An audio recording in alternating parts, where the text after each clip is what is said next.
मैं कल गांव में घूम रहा था तो 20 साल के विधायक को लोग कहते हैं मैं पहचानता नहीं। आपको चुनती है तो आप क्षेत्र के विकास के लिए कैसे काम करेंगे? आपका एजेंडा क्या होगा? जनता आप पर ही भरोसा क्यों करे? इतना प्यार का उम्मीद मैंने भी नहीं किया था जितना प्यार आज की तारीख में मुझे लोगों से मिल रहा है। आज के डेट में स्वास्थ्य की स्थिति विधानसभा हमारे अच्छी नहीं, कोई बड़ा अस्पताल है नहीं। एक निश्चित रूप से हर विधानसभा में एक बड़ा अस्पताल की आवश्यकता है। नमस्कार, सच एक्सप्रेस देख रहे हैं। मैं हूं आपके साथ संजीव सिंह। ये चुनावी यात्रा के दौरान इस वक्त हम मौजूद हैं अस्थमा विधानसभा क्षेत्र में, और अस्थमा में हमारे साथ बातचीत करने के लिए आरजेडी से संभावित प्रत्याशी इंजीनियर रमेश कुमार जी हैं, जो लगातार क्षेत्र में दौरा कर रहे हैं, जनता के बीच जा रहे हैं, जनता के सुख दुख में भाग ले रहे हैं। आपको बता दें कि पिछली बार लोजपा से चुनाव लड़े थे, 22,000 के आसपास वोट भी लाए थे, और इस बार दावेदारी आरजेडी से करने जा रहे हैं। तमाम बिंदुओं पर विस्तार से बातचीत करेंगे, अस्थमा की समस्या को लेकर के भी चर्चा करेंगे। सबसे पहले सर, बहुत बहुत स्वागत है आपका। बहुत बहुत धन्यवाद, और आपके चैनल के माध्यम से सभी श्रोताओं को प्रणाम। क्षेत्र में लगातार जा रहे हैं, जनता के बीच जा रहे हैं, कैसा प्यार मिल रहा है जनता का, कैसा समर्थन मिल रहा है? देखिए, चूंकि मैं 2020 में भी चुनाव यहाँ से लड़ा था, लगातार 2020 से हम प्रत्येक गांव में घूमते आ रहे हैं, घूमते रहे हैं। दिन प्रतिदिन जनता का प्यार बढ़ता जा रहा है, और जैसे जैसे चुनाव नजदीक आ रहा है, मेरे आशा के विपरीत मुझे प्यार मिल रहा है। इतना प्यार का उम्मीद मैंने भी नहीं किया था जितना प्यार आज की तारीख में मुझे लोगों से मिल रहा है। अभिभावकों का पूरा आशीर्वाद है, नौजवानों का साथ मिल रहा है, माताओं बहनों का पूरा आशीर्वाद मिल रहा है। प्यार तो मिल रहा है, आशीर्वाद तो मिल रहा है, कह रहे हैं, लेकिन यह जो क्षेत्र है नीतीश कुमार का क्षेत्र कहा जाता है। नीतीश कुमार की पार्टी से लगातार लोग यहाँ पर जीतते आ रहे हैं। ऐसे में कितनी बड़ी चुनौती आपके सामने होगी यदि आरजेडी की तरफ से आप उम्मीदवार होते हैं? तो किले को भेदना कितनी बड़ी चुनौती होगी आपके लिए? मैं थोड़ा सा आपको करेक्ट करना चाहूंगा। नीतीश कुमार जी का कोई क्षेत्र रजिस्टर्ड है क्या? हाँ, तो कहते हैं नालंदा का क्षेत्र इस आता है। बात का भैया, नालंदा में हमारी जनसंख्या है, हमारी जनसंख्या कम है क्या? आम लोगों का क्षेत्र होता है, क्षेत्र किसी नेता का नहीं होता है। और जब नेता, मैं बुरा नहीं मानिएगा, एक शब्द का उपयोग करता हूँ, बपौती, जब किसी क्षेत्र को बपौती समझने लगते हैं तो वहां की जनता उनको माकूल जवाब देने के लिए एनी टाइम तैयार रहती है। और इस बार अस्थामा विधानसभा की जनता ने पूरा मूड बना लिया है। मैं कल गांव में घूम रहा था तो 20 साल के विधायक को लोग कहते हैं मैं पहचानता नहीं। पहचानते नहीं? मुझे तो मतलब शर्म भी आ रही थी कि 20 साल के विधायक को लोग नहीं पहचानते। कल मैं परनावा गांव गया तो बोला आते ही नहीं है, लोधीपुर आते ही नहीं है, जबकि उनके बगल में है। तो जो विधायक 20 साल में अपना लोगों के पास पहुंच तक नहीं सके, विकास का क्या काम करेंगे? देखिए, एनडीए के तमाम जो नेता है वो कहते हैं कि हर क्षेत्र में विकास हुआ है, काफी काम हुआ है, लेकिन धरातल पर क्या स्थिति है? अस्थमा विधानसभा क्षेत्र में कितना काम हुआ है? धरातल पर क्या स्थिति? आप लगातार घूम रहे हैं। मैं यही जानना चाहता हूं कि क्या विकास हुआ है। क्या यहाँ कोई अस्पताल, बड़ा अस्पताल खुल गया? क्या कोई यहाँ अस्थामा विधानसभा में कोई फैक्ट्री लग गई, कोई उद्योग लग गया? यहाँ के लोग बेरोजगारी से निजात पा लिए? क्या ऐसा विकास हो गया? शिक्षा के लिए यहाँ के लोग बाहर जाने के लिए मजबूर नहीं है।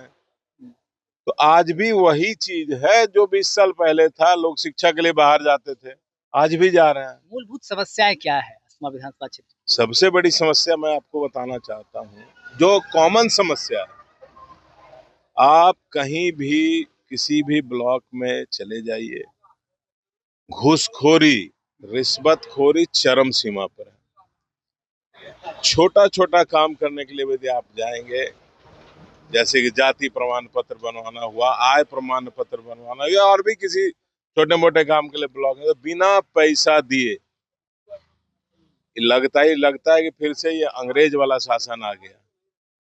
और कुछ चुनिंदा लोग, हमारे विधानसभा में एक और खासियत है, कुछ चुनिंदा लोगों का ही काम होता है।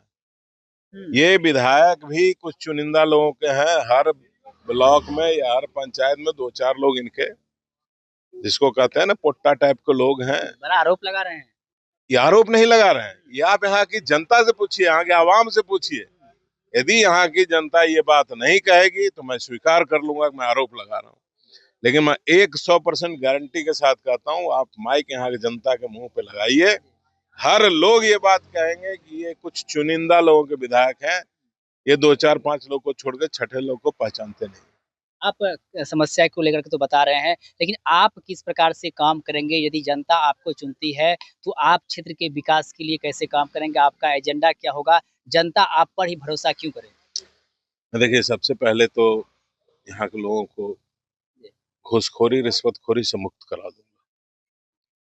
जो छोटे मोटे किसान, विद्यार्थी, जो छोटे मोटे काम के लिए परेशान होते रहते हैं, रिश्वतखोरी का शिकार होते रहते हैं, सबसे मेरी पहली प्राथमिकता मैं उसको दूर करूंगा।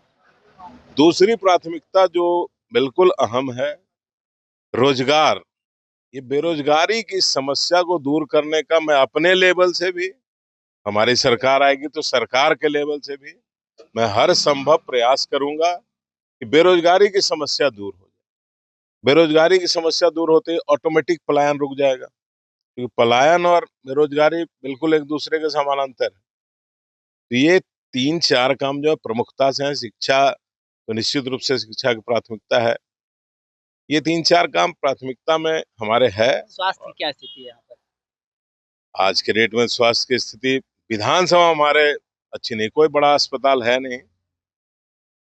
एक निश्चित रूप से हर विधानसभा में एक बड़ा अस्पताल की आवश्यकता है, ताकि चूंकि रोग बीमारी आजकल दिन प्रतिदिन देख रहे हैं, नया नया रोग आ रहा है और हर दिन कुछ ना कुछ बीमारी आता है। तो ये निश्चित रूप से आवश्यकताओं में है। मैं इस पर भी, ये भी मेरे रोड मैप में है। इसको क्षेत्र में तो दौरा कर रहे हैं, लगातार जनता के बीच जा रहे हैं, लेकिन ये पार्टी के शीर्ष नेताओं का आशीर्वाद मिल गया है टिकट को लेकर के? देखिए, वो मेरा काम नहीं है। मेरा काम है क्षेत्र की जनता के पास घूम करके, जा करके पार्टी के विचारों को, पार्टी के विकसित बिहार की कल्पनाओं को लोगों तक पहुंचाना, लोगों से उसके बारे में विचार विमर्श करना, उनकी समस्याओं को सुनना, उनकी समस्याओं का समाधान करने का तरीका निकालना, ये मेरा काम है। आशीर्वाद देना शीर्ष नेताओं का काम है। जब समय आएगा तो निश्चित रूप से आशीर्वाद भी मिलेगा। अंत में अस्थमा विधानसभा क्षेत्र की जनता को 2 लाइन में क्या मैसेज देना चाहेंगे चुनाव के मद्देनजर, क्योंकि बहुत कम समय बचा है चुनाव? स्थानीय विधानसभा की जनता कहूंगा कि अपना प्रतिनिधि अपने बीच में से चुनिए, जिनका मेंटल लेवल आपसे मिलता जुलता हो, जो आपके बीच रहते हो, जो आपके हर सुख दुख में आपके साथ खड़ा दिखते हो। आप इस तरह के व्यक्ति को अपना प्रतिनिधि बनाइए और महागठबंधन से निश्चित रूप से उसी तरह का व्यक्ति यहाँ चुनाव लड़ेगा। तो आप महागठबंधन के उस प्रत्याशी को, यदि मैं प्रत्याशी रहा तो मुझे, मेरी जगह यदि मेरे ही जैसा व्यक्तित्व का और भी कोई प्रत्याशी रहता तो आप उसको जिताने का काम कीजिए। ये 20 साल से जो नकारा हमारे विधायक हैं, इनको हटाने का पूरा प्रयास कीजिए। और मुझे जहां तक लगता है अस्थामा की जनता ने मन भी बना लिया है, इनको इस बार विदाई तय है।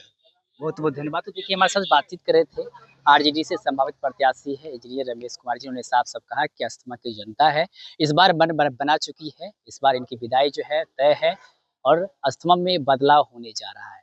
साथ ही साथ जनता से भी अपील किए हैं कि महागठबंधन के जो भी प्रत्याशी होंगे, आप उन्हें अपना समर्थन दें, आप अपना वोट दें, यदि आप यहाँ से विकास चाहते हैं। और एजेंडा क्या होगा उसके बारे में भी हमने चर्चाएं की। तमाम बिंदुओं पर जवाब देते हुए क्या कुछ कह रहे थे आपने खुद सुना है। आप भी अपनी राय प्रतिक्रिया हमें कमेंट्स के माध्यम से दे सकते हैं। आप देते सच एक्सप्रेस, आप सभी का बहुत बहुत धन्यवाद।